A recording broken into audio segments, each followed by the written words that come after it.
Oi, pessoal! Hoje vamos falar um pouco sobre ansiedade. É importante lembrar que a ansiedade é uma sensação normal. Todos nós, por exemplo, ficamos ansiosos antes de uma entrevista de emprego ou antes de receber alguém em casa. É o tipo de ansiedade construtiva, a ansiedade boa, uma ansiedade que faz com que a gente aumente o nosso desempenho e consiga realizar nossas tarefas de maneira mais produtiva e adequada. Basta lembrar, quando você ia fazer uma prova e ficava ansioso, era talvez só por ficar ansioso que você se concentrava mais para a prova, ia dormir mais cedo ou não esquecia de pegar o material necessário. No entanto, a ansiedade pode apresentar níveis mais altos, que levam à disfuncionalidade. Então, é uma ansiedade desadaptativa, uma ansiedade que não ajuda a gente, pelo contrário, atrapalha. Nesse campo dessa ansiedade que atrapalha, a gente vai falar da ansiedade doença. Existem vários tipos de ansiedade e doença.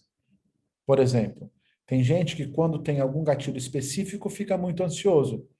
Como aquelas pessoas que quando entram num lugar fechado, como elevador, ficam extremamente ansiosas. Ou pessoas que têm tanto medo, por exemplo, de um inseto, que quando vem um inseto ficam nitidamente disfuncionais. Isso é o que a gente chama de fobia específica.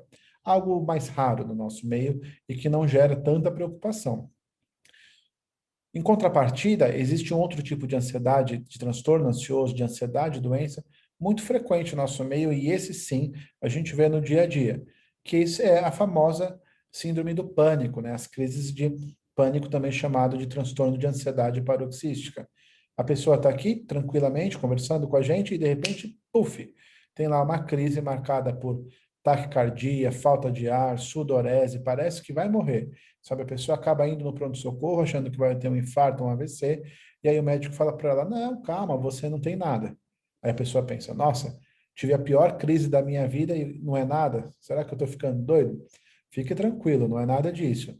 Algumas pessoas apresentam essas crises que vêm de modo paroxístico, de modo sem causa aparente. Ela pode estar tranquila, ou mesmo dormindo, e de repente o corpo dá um alarme falso, e ela tem esses sinais adrenérgicos, esses sinais de ansiedade. O tratamento do quadro de pânico é bastante simples. A gente usa algumas medicações e psicoterapia. Quando eu digo simples, eu quero dizer que a gente tem sucesso com o tratamento adequado. Mas existem desafios ao tratamento, como, por exemplo, procurar o médico, fazer terapia, tomar o remédio pelo tempo necessário, por 6 meses a um ano. Não é fácil, mas sabendo fazer o tratamento ou tendo a perseverança necessária, as pessoas acabam melhorando bastante e voltando ao teu normal.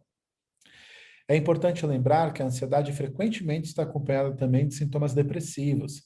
E, às vezes, a pessoa acaba, por conta própria, tentando lidar com esses sintomas. Então, por exemplo, ela acaba achando que o problema é o trabalho e pede demissão, ou que o problema é o relacionamento e acaba se separando, ou mudando de cidade, porque o problema deve ser a loucura da nossa cidade.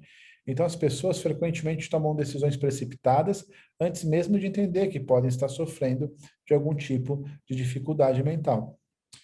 A ansiedade também não começa de um dia para o outro e ela tende a ter outros sintomas que não só as crises, como, por exemplo, dificuldade para dormir, dificuldade para concentração, compulsão alimentar, piora de dores ou sintomas físicos, dentre outros.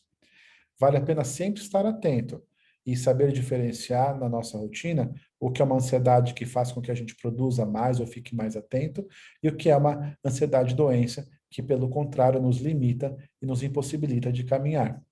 Fique atento. Se você achar que algum dos colaboradores apresenta um quadro compatível com esses que a gente está comentando aqui, vale a pena chamar para uma conversa, orientar e motivar a busca por atendimento especializado. Um forte abraço e até o próximo.